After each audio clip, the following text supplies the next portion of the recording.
went from the radio world to being a music executive to now performing stand-up. Wow, okay, all because, listen to this, he hates meetings. You're not alone, my friend. Welcome. I do. I hate meetings. I also don't like working for a living because it's just, you know, they never gave me my birthday off when I had a job, I'll tell you that much. It's not that fun, is it? No, it's not. How did that life transition happen? Meetings, they just literally drove me insane and drove me out of the corporate life. I could not handle meetings because they're so mindless and pointless. They're just all of them. Not even Zooms? Those are even worse. Zoom meetings, the dumbest thing about Zoom meetings is why do we need a window to look at ourselves also? It's like, I can't have first of all, we can have a call without looking at everybody, right? You know, we used to do that. They were called conference calls. But now we got to see everybody. But then we also have a little box where we can look at ourselves, and that's the one we look at the whole time. It's true. Well, yeah, factual, just accurate. Like FaceTime. Why do we need to look at ourselves? Just like FaceTime, exactly. Okay, wait. So you had your Grand Ole Opry debut last year. I did. How exciting was that? It was exciting and terrifying at the same time. I heard you had a little tequila before. I saw that. I did. I snuck a little tequila in there. I had to. You have to level the nerves out a little bit. That is like out of body being there. I bet. Yeah. Now, is that the secret to going on stage? Because I really want to know the secret to your luscious locks, my friend. My hair gets intoxicated, yeah. Tequila, drunk hair. Drunk hair. Yeah. Okay, so this Wednesday, you at home you can go see him at the Analog at the Hutton Hotel. So what can we expect when we see this show? Two shows. You can expect to have fun, yes. 2 shows, 7 and 9. Okay. It's free, first come, first served. Just show up and be ready to have a good time, and that's exactly what you can expect. I'm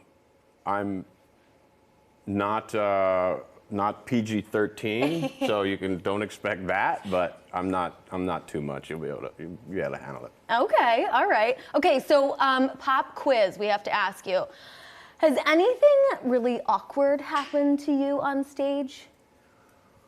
Oh yeah, lots of things, but I completely blacked out on stage one time in Las Vegas.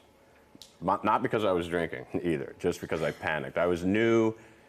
Vegas is the hardest city in America to do comedy. I only had about 10 minutes of material. I was about 2 minutes in, and I completely forgot everything. Okay. I could not remember the next joke. And then when you start to panic, you're never going to get it back. You know? Right. And you know, when everybody's just staring at you, waiting, it's terrifying in the beginning because you're not equipped to deal with it. And so my buddy Willie, who's like my mentor, and he's been doing comedy for like 30 years, and he knew my set. Yeah. I was thinking maybe he could bail me out, and he was sitting over here with the comics, and I said, Willie, do you know what's next? And he goes, thank you and good night. And the only people that laughed were all the comics sitting over there, and the rest of the room was just crickets. And then I thanked the club for having me and called the club by the wrong name. So that was pretty awkward. So you went home crying, I mean, man. And that was a rough one, yeah. I was ready to hang it up right there. I was like, all right, well, I'm not cut out for this. Maybe it's time to go back and have a meeting somewhere. Okay, all right. But you stuck with it. You had a Vegas residency, your Opry debut, selling out Zanies several times. That was cool, yes. That was a bucket list thing, yeah.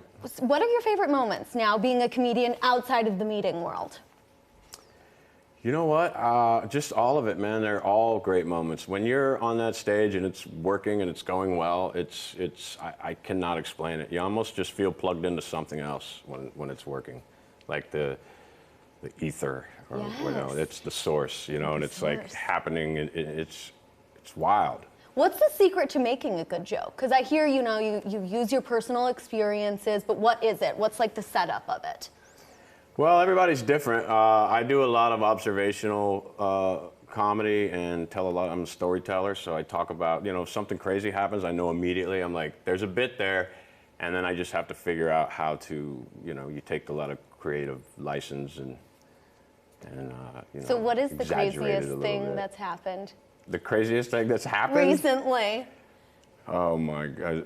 Can we say that on TV? I don't think we know. can say that on I don't TV. know. Okay, all right. You have to come to the analog to hear the answer to that one. And that is what we call a tease, my friend. Very good. Thank you so much, my friend. It's going to be fabulous. Thank you. Wednesday, Thanks for having me. You got to check him out. Byron Kennedy at Analog at the Hutton Hotel. There are 2 shows, 7 and 9 p.m. It's going to be so much fun. And it's all for this taping of yours, a comedy special that's coming out. Awesome. Wild, right? Wild. Wild. Thank you so much.